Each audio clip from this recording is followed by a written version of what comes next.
for other Glock and even other semi-automatic handguns. So first thing I wanted to show you is just how to make a weapon safe. Basically right here by my thumb you have the magazine release. Right now I can tell you this weapon has a loaded magazine in it. It does not have a round in the chamber and it is not cocked, but that's only because this is my weapon. I know how I store it. So if this is not your weapon, you came across it and you want to make it safe, first thing you want to do is use the thumb lever here to release the magazine. Quick push will drop that out. Sure enough, it's a loaded magazine. We'll set that out of the way.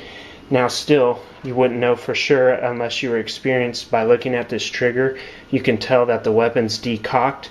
I can tell by the trigger position and also by the position of the small trigger within the trigger.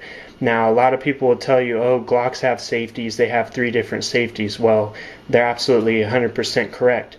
But none of those safeties will prevent this weapon, I'm talking about a Glock specifically, from firing if there is a round in the chamber, the weapon is cocked, and your finger or something else goes in here and pulls the trigger. There's no on or off switch on a Glock to prevent the round from firing if all those things happen.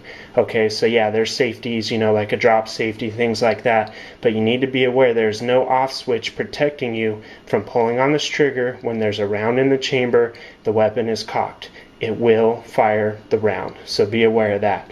Okay, so now the magazine's out, and the reason we do the magazine first is if I pull the slide back to check if there's something in the chamber. Let me kind of change my position here. If I pull the slide back and I look in there and see how there's nothing in the chamber, okay, good, we're clear. But if I do that when there's a loaded magazine in the gun, when I first pull it back, it's going to look clear, but when I let the slide go forward again, because it's spring loaded, it's going to pull the round from the magazine into the chamber. So if you check it the first time and it's empty, but there's a loaded magazine in, when that slide goes forward, guess what? Now the gun is cocked and now there's a live round in the chamber. So be very aware of that. Now, we'll check this again, just to be on the safe side. Chamber is clear, no magazine in the gun. Now you can see by looking at that trigger, it is cocked. You can see the trigger position has changed. It's more forward now, ready for my finger to pull it. And also the trigger in the trigger, which is one of the safety features, is sticking out more. You can see it. Now since we know there's no round in the chamber, we know there's no magazine in the gun, I'll go ahead and pull on this. And now the weapon is decocked, and you can see how the trigger position changed and how the trigger in the trigger looks a bit different now. Okay, the other thing I want to show you is, again, it's a simple weapon. There's your magazine release. This is your slide lock and slide release. And what I mean by slide lock and slide release is if you slide the slide back while you push up on this slide lock, you can see that it locks it back. And the slide release is, if you've got it locked back like that, you push down on it and it's going to go forward. Once again, now we're cocked. We know there's no round in the chamber, nothing in the magazine. So we'll go ahead and pull back, and now it's decocked. The other thing you have is right here is a tear down, and it's on both sides there. And this is what I didn't like about the other video. I was doing real weird stuff, you know, fingers toward the gun, and that's how I want to do it even right now, because the way I am with the camera, you guys would have to see me to understand.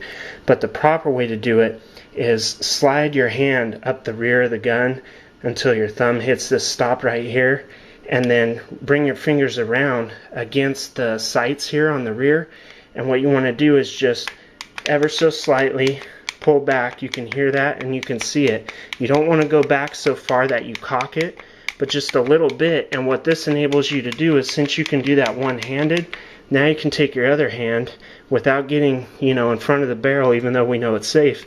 You can take your other hand and pull down on both of these tear downs, and then you can just very easily slide forward, and now the slide will come forward all the way off the lower part of the gun. This is very lightweight. It's made of polymer. It's easy to clean. It's easy to lubricate. It doesn't require a lot of lubrication. There's not much to the upper portion, the slide here. All you've got is a spring here, and this spring is what causes Basically, you know, when you pull it back, for one, it causes it to want to go forward when you do the slide release, but also, you know, works with the recoil to keep cycling rounds through. This pulls out very easily, just like that. There's a cone shaped end on one side. That's always the one that goes toward the front. There's a flat shape on the back. That always goes toward the back. The barrel very easily just falls out on its own, and it only goes in one way because this flat side goes on the top. So you can just very easily put that back in, and then just make sure it's situated in there. This is what's catching right here. You can see that. Okay, and then we'll take this, the cone in toward the front, and that enables you to push on the spring a little bit to compress it just enough that it goes down into the rounded channel. Hopefully I can get this to focus, the rounded channel, so that there's a little bit of gap. You don't want to be on the very top of this here. A lot of beginners will try to stick it on the top there. There's actually a rounded channel. Just if you leave a little bit of a gap there, there's a rounded channel that you can tell is made for this rounded end to fit down in. So that's it. Once you put that back in, you're good to go. Then you can take the lower, and you always come in from the front. Just check where your barrel is, and then come in from the front, and you can take your time. Don't rush. You'll see a lot of guys that have been around these guns a lot, they'll rush this part. But as a beginner, you want to take your time, because you want to line up this set right here and also this set right here, because if you go too fast when you're a beginner, you may get misaligned on this back one. It's probably not going to hurt anything or damage anything, but it's going to feel real nasty when it happens, and then it kind of wants to fight you when you want to pull back forward. So just take your time. There's no rush. And then once it's aligned like this, once it's aligned and you know you're on both sets there, just pull back. Again, now it's cocked. Anytime we go back all the way, it's cocked again. So I'll go ahead and check it, make sure it's clear. There's nothing in the chamber. I'll check it again just to be safe. It's clear. There's nothing in the magazine well there. We got no loaded magazine in it. It's cocked. I'll pull the trigger and decock it. Okay, another very major thing, and again, now we're in 8 minutes. I wish I would have done this sooner, because this is the most important part. Semi-automatic handguns. Okay, let's say you're just shooting this. You had a fully loaded magazine. You fired all the rounds out. If your magazine and your weapon's working correctly, this is what it's going to look like at the end. So you eject the magazine. Okay, so magazine's out and the weapon's locked back like this. You grab another loaded magazine because you want to shoot some more. Be very aware that when you go in with a new magazine and you feed it in hard enough, just like that, right now there is a live round in the chamber and the weapon is already cocked. It's live, it's hot, it's ready to go. If I put my finger in there right now, which I'm not going to do, and I pull back, this weapon's going to fire right now. Okay, so be very aware. This is the most important thing. In fact, I might even edit the video and put this at the very beginning and leave it in the natural spot too, because this is the most important thing for a beginner. You know, I would hate for somebody to stick their finger in there and have it go off, even if it doesn't hit anyone. So again, step number one, eject the magazine.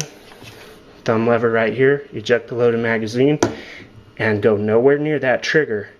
Now what we're going to do, hopefully you can see this on camera. Okay, there's the live round in the chamber. That's out now, but we're not safe yet. We want to check the chamber. We look in there, it's clear. Check it again, it's clear. No magazine, cocked. Now we're decocked. So just want to make this real quick. Make sure you're safe when you're handling these weapons. Don't be afraid of it if you're a beginner. You need to get experienced, and the only way you're going to get experienced is by, you know, doing what I'm doing right now. You need to handle the weapon, get comfortable with the weapon, know what you're doing, know when it's live, know when it's hot, know when there's a round in the chamber, know how to get it out, and know how to handle the weapon correctly. So again, make sure you like the video, make sure you subscribe for more, and I'll see you next time. Pistols work. Let's take a look at the most important parts. The slide is located in the upper part of the weapon. The hammer spur is often called simply hammer. The slide houses the firing pin. on which the hammer spur hits, when the trigger is pressed. A crucial part of the gun is the barrel.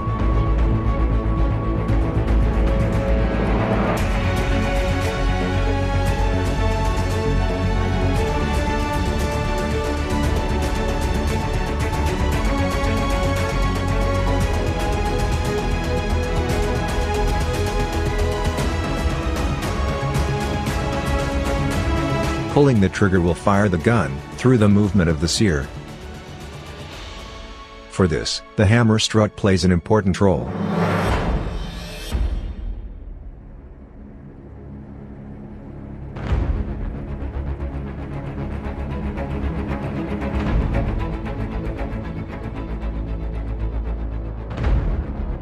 Let us now take a close look at the individual phases. If the pistol is uncocked and unloaded, the slide must first be moved back by hand to cock the pistol. When the slide is moved backwards by hand, the hammer is cocked. The sear engages the hammer. Let's wind back and look again at the sear and how it engages the hammer.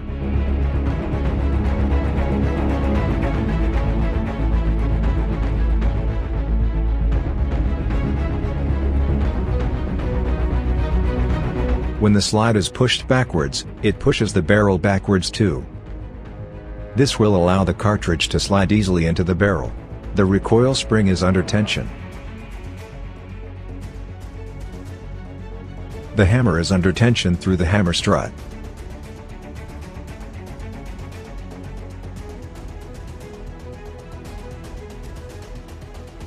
As soon as the slide is released, the tension recoil spring pushes the slide forward. The slide takes the cartridge with it and pushes it into the gun barrel.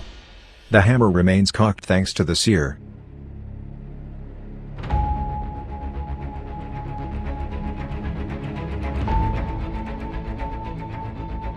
The gun barrel returns to its initial position. The gun is now loaded and cocked.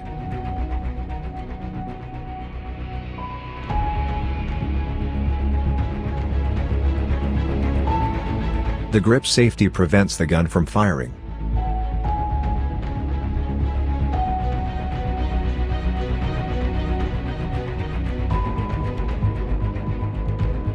Only when the gun's grip is grasped by the hand, the trigger can move the disconnector, and thus, the sear.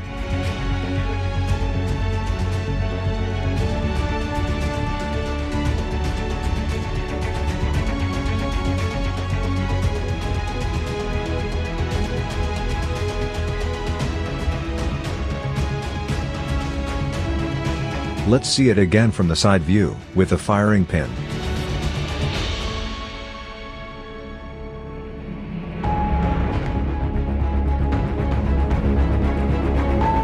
When the firing pin hits the primer, it ignites the propellant. The projectile starts to spin because of the lands and grooves cut into the barrel to provide a stable trajectory.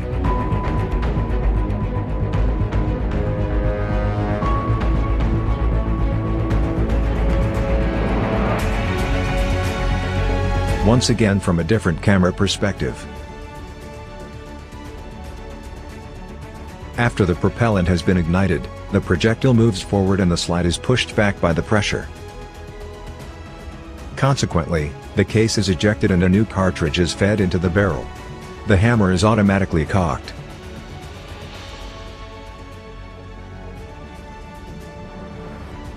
As soon as the trigger is released, the gun can be fired again. Let us take another close look at this. The hammer hits the firing pin, and ignites the propellant. This causes the slide to move backwards and pushes the disconnector downwards, so that it releases the sear. Thus, the sear can engage the hammer. When the trigger is released, the disconnector slides between the trigger and the sear. Now, the gun can be fired again.